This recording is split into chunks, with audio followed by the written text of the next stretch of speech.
Eh bien bonjour à tous messieurs, dames, j'espère que vous allez bien, c'est Fukio aujourd'hui, nous sommes le 4 août 2023, exactement 22h49, les marchés ont donc bien tous clôturé, nous avons un CAC 40 qui a pris plus 0,75%, on est à 7315 points, l'Eurostoxx plus 0,52 à 457 pardon, le DAX plus 0,37, 15 951 pardon. Le FTSE 100 plus 0,47, on est à 7564 points. Le Dow Jones et le Nasdaq dans le rouge, moins 0,43% pour le Nasdaq, moins 0,36% pour le Nasdaq et moins 0,43% pour le Dow Jones. On est respectivement 35 065 points pour le Dow Jones et 13 909 pour le Nasdaq. Le Nikkei 225 à plus 0,10%. Le Brent qui reprend un peu aussi du poil, plus 0,83%, on est pratiquement à 86,85,96 exactement. Le 11 d'or 1942,77$, plus 0,45%, l'euro aisé à 101$. On est à plus 0,55. Le Bitcoin qui lui fait une petite chute, encore moins 0,08%. On est à 29 152$ le Bitcoin. Palmarès du SRD Ginseng Biolo qui fait un plus 12,47, Médincel plus 10,94. Le Crédit Agricole dont on parlera, magnifique résultat, plus 6,14. Au niveau des plus fortes baisses, on a Metabolic Explorer, moins 7,14. Faxiam, Therapic, moins 7,32 et Rally, moins 22,28. Qu'est-ce qui nous a agité sur ces marchés? Alors je suis désolé déjà par avance, je vous avais dit que jeudi je ne ferai pas de review. Aujourd'hui, bah oui, j'en fais une, forcément, puisqu'on est vendredi, fin de la semaine. Ce qui nous a animé, alors ça a été surtout l'emploi américain et les paiements non agricoles. On a eu aussi des très bons résultats, notamment de Crédit Agricole. Voilà. Plus 6%, voilà, des résultats trimestriels qui sont assez... Enfin, qui sont très très intéressants. Les bancaires n'ont pas déçu, j'ai envie de vous dire, au niveau des résultats. Bon, après, on a eu ST Microélectronique qui a perdu plus de 2% après la publication par Apple. Donc, forcément, fortement impacté.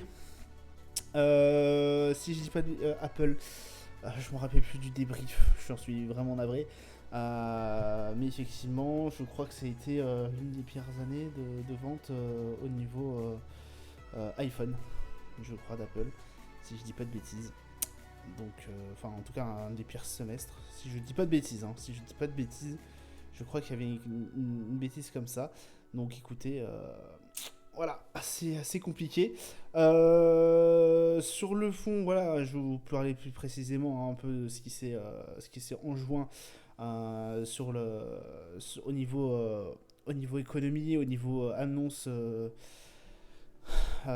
économique. On va d'ailleurs aller sur le calendrier d'annonce économique pour voilà, voir plus précisément. On a eu quand même le taux de chômage au niveau du Canada à 14h30. Bon, pas de changement. Par contre, effectivement, taux de chômage qui a été en baisse au niveau des US. Et surtout le paiement non agricole. Donc le paiement non agricole, on attendait 200 000. Au niveau du consensus, on a eu que 187 000, ce qui a été plutôt bien pris, j'ai envie de vous dire. Alors oui et non, parce que là vous voyez quand même que c'est un peu la lanterne rouge au niveau de Wall Street, vraiment en toute fin de séance. Oui, ça a été assez bien pris. Alors, c'est vrai qu'il y a eu moins d'emplois qui ont été créés par rapport à ce qui était attendu, quand même. Et puis moins d'emplois créés depuis, par rapport à juin. Un peu plus, pardon, un peu plus. On a 187 000 emplois qui ont été créés dans le secteur, dans tous les secteurs hors agricole. Mais il y en avait 185 000 qui ont été créés en juin. Donc quand même, ça fait 2000 de plus. Mais ça reste vraiment très, très, très... ça reste assez fort. Et c'est aussi, ça reste surtout très très bas par rapport aux chiffres de juin. Le problème qu'il y a eu aussi, c'est que les salaires ont toujours augmenté. Et on espérait justement une stabilité des salaires, voire même une descente. Ça n'a pas été le cas, et là, en fait, ça commence à poser un peu problème par la suite, et ça peut poser problème, parce que forcément, plus les salaires augmentent, plus l'inflation peut être tentée d'augmenter, parce que forcément, si les personnes vivent mieux, on va augmenter les prix, et ça redynamise un peu l'inflation. c'est ce qu'on veut éviter. Donc, bah écoutez, c'est à la fois une bonne nouvelle, mais à la fois une mauvaise nouvelle, parce que oui, on a eu moins d'emplois, mais on a les salaires qui augmentent toujours. Donc, il y a eu du bon et du mauvais. Donc voilà un peu ce qui a résulté, et c'est pourquoi aussi, notamment, on a un peu tout ce qui est indice américain qui chouine un peu aujourd'hui. Mais ça reste quand même, j'ai envie de vous dire, des assez bons résultats, entre parenthèses. Voilà, demain, bah, le week-end, il n'y aura rien de très fameux. Lundi, on n'aura rien non plus. Voilà, on va aller tout de suite sur les marchés. On a un CAC 40 du coup qui a 7266 points. On n'a pas réussi à retrouver nos 7004 en tout cas aujourd'hui. Pendant un moment, hein, ça a été quand même assez haut. On est revenu au-dessus de nos 7300. Bon, écoutez, ça l'a pas fait. On a RSI à 44. Ça reste quand même assez compliqué. MACD sans réelle tendance. Donc écoutez, bah, on verra par la suite. Mais ça reste assez tendancieux. Je pense qu'on va effectivement ranger pendant un moment entre les 7004 et grossièrement les 7100. Le DAX qui lui casse du coup le niveau des 16 000, ce support des 16 000. Là on est bien descendu au niveau du DAX, on est à 40 au niveau du RSI, donc ça s'est bien cassé la figure. Le MACD a perdu toute sa tendance haussière depuis nos plus hauts, hein, depuis la TH qu'on a eu aux environs des 16 500 et quelques. Là on est descendu bien bas, bah écoutez c'est quand même la quatrième, alors on peut même dire la cinquième séance d'affilée, ou en tout cas journée entière de baisse.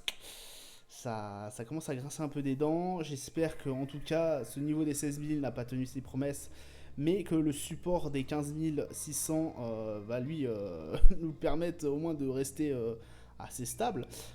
Puisque là vraiment on va atteindre peut-être la borne basse de la range. En tout cas maintenant vraiment on est plutôt sur une range qui se balade entre grossièrement les 16 500 et les 16 300 pardon, 16 400 pardon, 16 400 et les 15 600 vraiment si on voit de loin, avec forcément une médiane aux alentours des 16 000. Le Brent qui remonte encore comme d'habitude, enfin comme d'habitude maintenant, c'est plus trop étonnant de voir un Brent qui remonte comme ça. 86,17$, bon, le Brent, comme je vous le dis, reprend parce que forcément les économies commencent à se relancer et fort, hein. On voit bien au niveau des indices en plus, alors c'est pas forcément, les indices n'indiquent pas forcément la santé économique d'un pays. Mais là on voit bien que l'économie en tout cas dans sa globalité mondiale commence à bien redémarrer, ce qui permet justement d'avoir un Brent qui commence à hausser quand même assez fort. 67 au niveau du RSI, donc ça reste quand même un bon RSI, on est très proche de la zone de surachat, et un MACD bon, là, qui marque une tendance bien évidemment haussière. Le gold, alors le gold il est descendu petit à petit lui aussi. Bon, on n'a pas retrouvé du coup ce niveau des 1950, on l'a cassé même je pense. On va commencer à redescendre petit à petit là, parce qu'on on commence à avoir une descente qui commence à revenir, peut-être pour atteindre le support des 1979. Voire 1900 en fait, hein, parce que mine de rien on a quand même un support aussi aux alentours des 1900. Et puis voilà, un RSI au niveau, niveau à 47 et un MACD voilà, sans réelle tendance. Le S&P, on a un S&P qui est à 4478, 44 000, pardon, pas du tout. On a potentiellement, alors je dis bien potentiellement parce que j'en suis absolument pas sûr et je pense que ça tient toujours, ce niveau des 4005 qui nous a permis, qui nous pourrait nous maintenir en tout cas sur ce support, en tout cas qui pourrait effectivement faire barrage encore. Le RSI est à 47, donc il est bien redescendu aussi. Le MACD, voilà, on commence à avoir une tendance qui commence à chuter. Bon après, c'est possible que ça reprenne son souffle aux alentours des 4005. Je vous avais dit, un 4005 pourrait constituer une résistance. Bon, alors là, pour l'instant, elle a été breakée, j'ai envie de vous dire. Potentiellement, elle est breakée. Potentiellement, non. C'est assez compliqué à vous le dire. En tout cas, il va falloir attendre plusieurs jours encore pour savoir si effectivement cette résistance a fait office de bonne résistance ou non. Ce support, pardon. Si ce support pourrait nous permettre de faire un rebond et dans ce cas-là aller chercher les 4600. Sinon, le prochain support serait aux alentours des 4003. Le Nasdaq, on est à 15 282 points exactement. Bon, là aussi, alors on a eu quand même, grosso modo, deux grosses séances baissières, donc celle d'aujourd'hui et celle de mercredi. Celle de jeudi a été, voilà, on est tout juste sorti dans le bleu, dans le vert, mais ça reste quand même assez mauvaise, pas très bonne semaine, j'ai envie de vous dire, sur les indices américains et en tout cas aussi même français, hein, même européens dans l'ensemble. Le MACD, on vous sent bien, hein, de toute façon la dynamique s'atténuer petit à petit. Là, ça fait un petit moment quand même qu'on n'a pas été retrouvé des plus hauts. Grosso modo, hein, on aurait quand même une résistance qui se situerait aux alentours des 4800. Et puis on a potentiellement un support qui se trouverait aux alentours des 15 159. 159, voilà. Mais voilà, est-ce que ça va tenir? Est-ce qu'on va aller chercher les 15 000 et quelques? À voir, mais pour l'instant, comme je vous le dis, on se serait situé dans ce niveau entre les 15 000, entre les 15 800 et les 15 150. Au niveau du RSI, on est à 47, donc voilà, on a quand même une tendance baissière. Enfin, en tout cas, une tendance qui commence à s'atténuer et le MACD commence à redescendre lui aussi.